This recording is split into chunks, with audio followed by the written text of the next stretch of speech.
Donc c'est une intervention qui ne va pas du tout être technique. C'est pas mes habitudes. Mais je préfère vous présenter comme ça. Je vais m'appuyer sur les formes de travail. Voilà, mon idée c'est ça. En atrocité. Tout à l'heure on a parlé de l'intensité, on a parlé donc des qualités physiques qui étaient nécessaires pour mettre de l'intensité. Mais au-delà du côté physique, parce que vous savez comme moi que le basket, c'est un sport où il faut changer de statut très souvent. En attaque, en défense, c'est celui qu'on connaît le plus, mais porteur, non porteur, etc., etc. Le deuxième thème, c'est montrer des choses, j'allais dire bateau, hein, je préfère vous le dire comme ça, qui permettent d'aborder ce que ça peut être la collaboration. Hein, j'en parlais tout à l'heure aussi dans mon propos. Collaborer, c'est donc apprendre à travailler avec un autre. Donc qu'est-ce que je peux faire pour l'aider et réciproquement. Donc ça peut être collectivement et individuellement. Donc on ne verra pas 3000 choses, mais on verra deux ou trois choses. Et puis après, le dernier thème, c'est, je reviens à l'intensité, mais au-delà de l'intensité, moi je préfère parler de rythme par rapport à ce que je vais vous montrer, plus que c'est à peu près la même chose, hein, grosso modo c'est la même chose. Moi, je me retrouve plus dans le terme de maître du rythme. Ça veut dire c'est tout le jeu de traversée du terrain, en aller et retour, comment on peut apprendre à le développer, mais ce ne sera pas technique, ce sera juste des formes de travail qui permettent au moins dans l'intention, parce que l'intention c'est souvent plus important que la technique. Comme laisser de la liberté aux joueurs dans les finitions, dans les tirs, là aussi sur le jeu de relance, on va découvrir des choses. Par exemple, on a dit pendant des années qu'il ne fallait pas faire des passes dans les mêmes alignements. Et des fois, il y a des passes qui sont faites dans les alignements, parce que peut-être qu'on ne peut pas faire autrement, peut-être qu'en s'écartant, on perd du temps, etc., etc. Donc il y a plein de choses comme ça, des idées reçues qu'on a eues, qu'on a enseignées en plus, qui est encore, je dirais, un peu plus grave. Et je pense qu'il faut aussi laisser à un moment donné les joueurs qui peuvent, eux, découvrir des moyens d'être efficaces, que nous, on n'a pas prévu. Vous allez jouer, d'accord? Donc, passe par passe, à contre un, vous faites ce que vous voulez. Hein? L'idée, c'est ce que je vais vous demander de faire après qui est intéressant. Ça veut dire qu'il n'y aura pas d'arrêt du jeu sauf sur panier marqué. D'accord?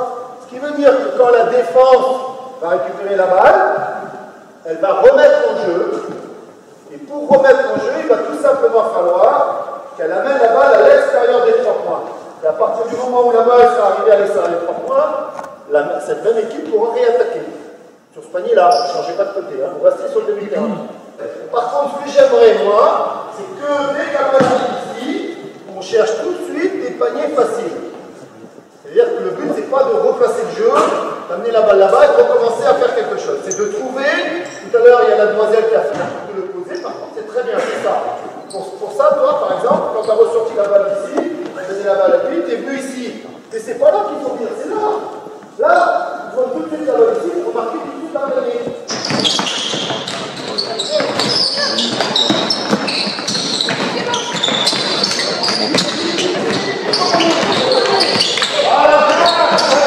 Là, on est vraiment dans la transition, sans qu'il y ait vraiment de course, mais c'est la transition ici. C'est-à-dire la capacité des joueurs à tout de suite réagir. Bon, rebond offensif, c'est assez facile, parce que des fois on est surpris, hein, mais rebond défensif ou gain de balle, vite. Je parle aussi aux entraîneurs, c'est de comprendre que des fois il faut aller vite, et des fois il ne faut pas aller vite. Et pour moi, c'est pour ça que je préfère parler de rythme plutôt que d'intensité, parce que dans l'intensité, on pourrait croire qu'il faut tout le temps aller vite. Le basket, c'est d'abord un sport de rythme et de contrôle. Bien, bien. Attention, il coupe au panier, regarde. Il l'a pas vu. Vous l'avez vu? Donc c'est exactement la même chose. Sauf que quand vous êtes en défense, que vous récupérez la balle, donc vous passez en attaque. Pour passer en attaque, il faut donner la balle au joueur qui est là. Il faut sortir des 3 points. D'accord? Et les défenseurs doivent aussi sortir des 3 points. Tant qu'ils ne sont pas sortis des 3 points, ils ne peuvent pas défendre. Est-ce que c'est clair? Oui? Bien, très bien ça. Très bien. Qu'est-ce qu'on fait? Qu'est-ce qu'on fait? Qu'est-ce qu'on fait? Oui. Bien. Par rapport à ce qu'on travaillera tout à l'heure, la relance, c'est la capacité aussi de dribbler ou passer. Parce que s'il y a un secret dans le jeu de relance, c'est bien ça. C'est-à-dire que des fois, il faut dribbler, des fois, il faut passer. Et la règle qui dit que ça va plus vite en passe, c'est toujours vrai. Sauf que des fois, quand on est comme ça et qu'on cherche à passer, le ballon il n'avance pas. Hein. Donc ici, les rouges attaquent contre les bleus. Les bleus, quand vous récupérez la balle, même sur un panier encaissé, il faut monter la balle en passe, ça c'est obligatoire, en passe, et emmener la balle et tous les joueurs au lancer franc adverse. Les rouges, vous ne défendez pas là. Vous les laissez faire les passes, d'accord? Et par contre, quand ils vont revenir, là vous allez défendre. Viens. Voilà, courez. Allez défendre plus haut les rouges. Plus haut les rouges. Allez défendre tout de suite. Avance.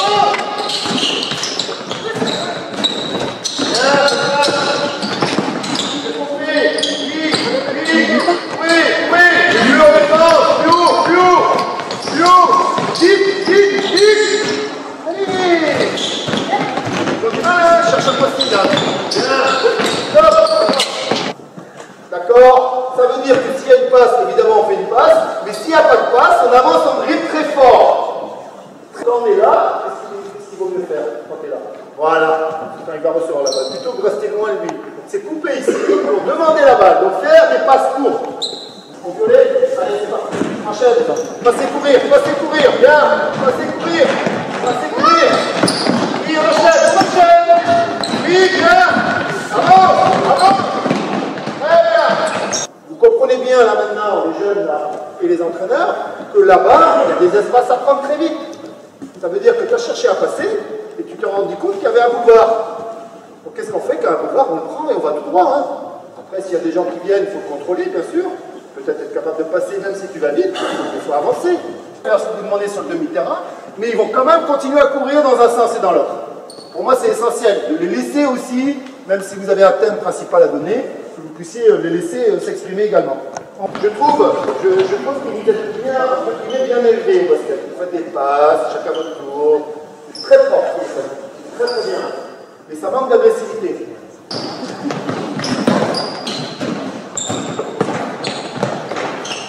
Qu'est-ce qu'on fait? Bien.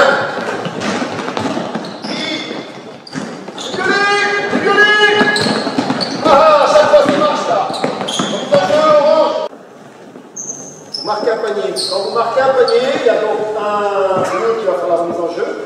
Et une fois qu'il a fait la remise en jeu, il ne rentre plus sur le terrain. C'est compris?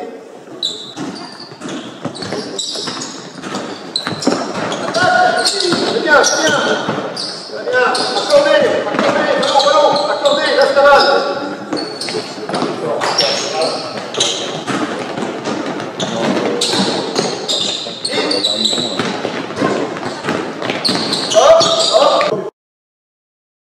Je voulais parler des collaborations. Donc ça, c'est des choses très très simples. Hein, mais simplement pour vous sensibiliser, hein, c'est pour sensibiliser les entraîneurs.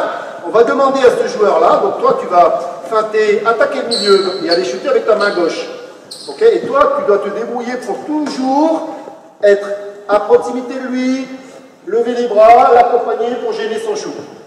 Ça veut dire, je ne t'ai pas dit de toucher la balle. Hein. Je t'ai vraiment dit de l'accompagner, voilà, d'être près de lui, voire peut-être au contact. Tu l'accompagnes comme ça, tu le gênes, et tu n'essaies pas de piquer la balle. D'accord? C'est compris? On y va. Très bien. Enchaînez. Ça veut dire que l'attaquant, quand je nomme là, le but n'est pas que tu battes ton adversaire direct. Le but, c'est que tu apprennes à shooter. Donc tu vas peut-être aller moins vite, mais que tu apprennes à shooter quand tu viens ici. Avoir un contact ici, ça va protéger à toute sa balle, et à shooter vraiment avec la main gauche ici. Allez les gars. Voilà, très bien. Il faut les aider à comprendre ce travail. Voilà, c'est pas mal ça. Plutôt que de leur dire 50 fois shoot main gauche, vous leur faites ça, on va tout le mettre comme ça. Donc voilà, c'est un moyen pour éviter de répéter toujours les mêmes choses.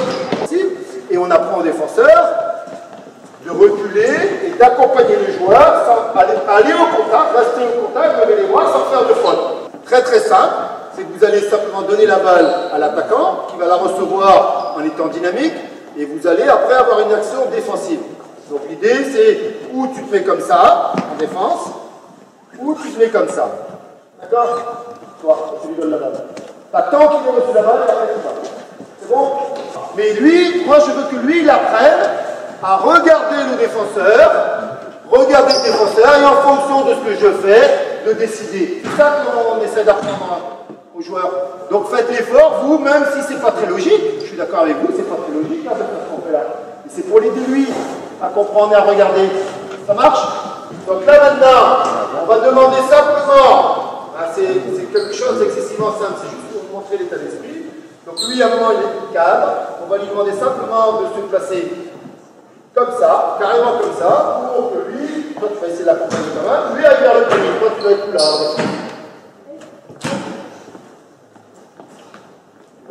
Au moins là. Et toi tu sautes défensif. C'est comme ça que ouais, tu peux être comme ça, bon, c'est pas très grave. Donc ici, si lui il est battu, qu'est-ce que tu vas faire? Tu vas venir. Toi tu vas faire quoi? Oui, très bien. Voilà, ok. Après, toi ici, donc vous écoutez bien, hein, je ne veux pas que tu interceptes cette passe. Ça veut dire que lui, quand il va arriver, il va passer la balle là-bas, mais tu n'interceptes pas. C'est bien compris? Il va la passer là. Qui est-ce qui va aller défendre sur lui? Oui, plutôt. Et là, on joue. Et on joue à partir de ce moment-là. Et on revient à un 3 contre 3 derrière, après les changements défensifs. Bon, déjà, au niveau de la compréhension, ils comprennent un peu les rotations défensives, les reprises et tout ça, donc c'est plutôt bien. Et surtout, ça reste du jeu. C'est-à-dire que derrière, il y a des situations 3 contre 3 qu'on retrouve. Moi, ce qui viennent dans tout ça, c'est qu'ils ne s'occupent pas du tout de la balle. Ils sont centrés sur leurs joueurs et ils ne s'occupent jamais de savoir où est la balle. Je pense que ça, c'est une lacune en défense qui, à mon avis, serait bon de combler assez rapidement. Ok, donc on joue sur un lancement, d'accord? Il va forcément être marqué. Ensuite, derrière, celui qui a chuté ici, il ne rentre pas sur le terrain. Il ne rentre pas sur le terrain. C'est puni. D'accord? Il va sortir ici. Ok, tu rentreras tout à l'heure. Donc les oranges, vous allez récupérer la balle, attaquer là-bas. Il n'y aura que 3 défenseurs. Ça marche? L'autre orange, il est où? Il va là-bas. Sur le côté là-bas. Sur le côté, tu restes en dehors du terrain. Reste en dehors du terrain. Tu ne vas rentrer que quand les oranges vont récupérer la balle là-bas. Ça marche? Et quand on est en infériorité numérique, on ne peut pas rester sur son joueur. Hein. Vous vous rendez compte que vous restez sur le joueur et vous restez. Il y a un joueur qui est seul. C'est pas possible, donc organisez-vous autrement. On le fait une dernière fois, c'est parti. Quand l'équipe a un temps d'avance avec un surnombre, il faut qu'elle soit capable de l'exploiter. Mais à la fois, en disant ça, souvent les joueurs ils vont trop vite. Et quand ils vont trop vite, c'est là qu'ils prennent mal. C'est pour ça que je parlais de rythme tout à l'heure et non pas d'intensité. Ça veut dire qu'il faut bien sûr aller vite. Allez-y, hein. Il faut bien sûr aller vite. Mais souvent, comme diraient les anciens, il ne faut pas confondre vitesse et précipitation.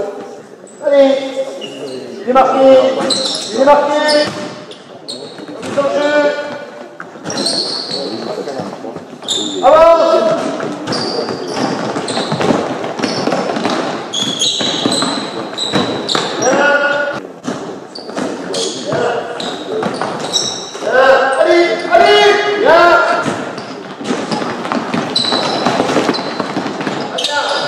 Donc on joue en 4-4, voilà, très bien, ok.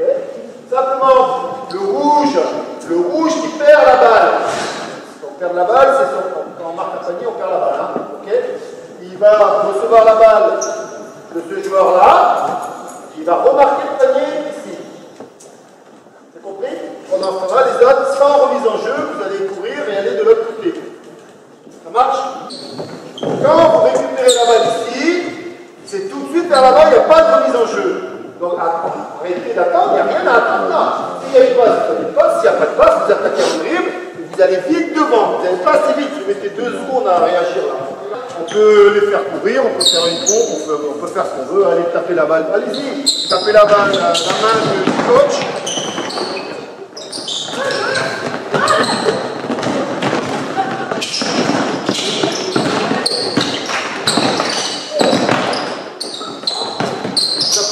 Allez, allez, allez, allez. Bien. Bien.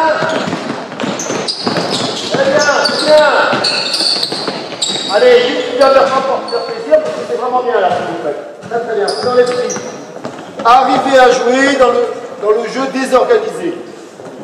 Parce que quelque part, le basket de jeunes, et heureusement, il est désorganisé. Il doit être désorganisé. Vraiment l'intention, parce qu'ils savent qu'ils vont avoir un avantage. Donc ils ont vraiment l'intention de monter vite la balle. Vous avez vu les comportements des joueurs qui étaient beaucoup plus agressifs vers l'avant. Mais là, s'il y a une chose à dire sur ces jeunes-là, c'est qu'ils ne communiquent pas. Mais si on ne leur demande pas de communiquer, ils ne vont pas le faire tout seuls.